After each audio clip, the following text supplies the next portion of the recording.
देशात आणि राज्यामध्ये सगळीकडे असंच पाहण्यात आलेलं आहे की निवडणुका झाल्यानंतर स्लम एरियामधल्या जे काही झोपडपट्ट्या असतात किंवा जी बांधकाम केली जातात तिथेच तोडक कारवाई केली जाते। निवडणुकीच्या आधी हे सगळे प्रकार घडत नाहीत, कारण की त्यांना मतदान हवं असतं। मतदान झाल्यानंतर गरिबांची घरं ही एकदम त्यांना नकोशी होत आहेत असं झालेलं आहे। असाच काहीसा प्रकार उल्हासनगरमधील कॅम्प क्रमांक 5 येथील एकता नगरमध्ये घडलेलं आहे की जिथे 33 जी घरं आहेत ती घरं तोडण्याचा आदेश देण्यात आलेला आहे।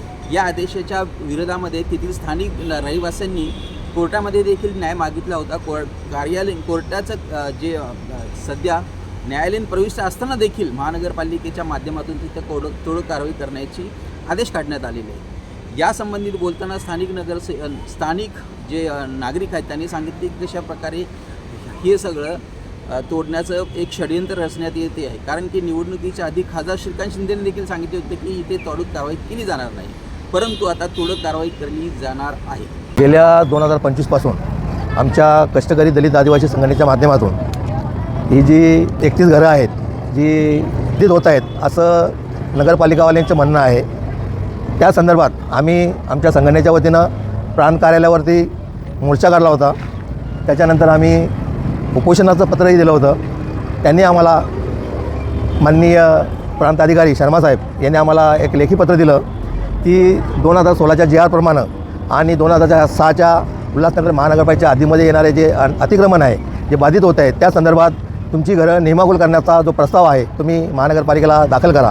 त्याप्रमाणे आम्ही महानगरपालिकेला प्रस्ताव दाखलसुद्धा केलेला आहे। त्याची प्रोसेससुद्धा चालू आहे आणि मधल्या काळामध्ये आमच्या रहिवाशांमध्ये आमच्या आदिवासी बांधवांमध्ये जे भीतीचं सावट होतं की ज्यांना जी भीती होती ती 15 दिवसात 1 महिन्यात कोणीतरी अफवा पसरायचे की तुमची घरे तोडणार आहेत, म्हणून आम्ही कल्याण न्यायालय दिवाणी न्यायालयामध्ये आम्ही दावा दाखल केलेला आहे आणि त्याची पुढील तारीख 2 मार्च चालू आहे। न्यायालयीन प्रक्रिया चालू आहे आणि आम्हाला काल गुरुवारी अचानक नगरपालिकेचे उल्हासनगर महानगरपालिका प्रभाग समिती 2चे कर्मचारी येऊन गेले आणि त्यांनी सांगितलं तर तुम्हाला गुरुवारी आम्ही तुमची घरं तोडू, तुमचं सामान वगैरे काय असेल तर बाहेर काढून घ्या, आम्ही घरं तोडायला येणार आहोत।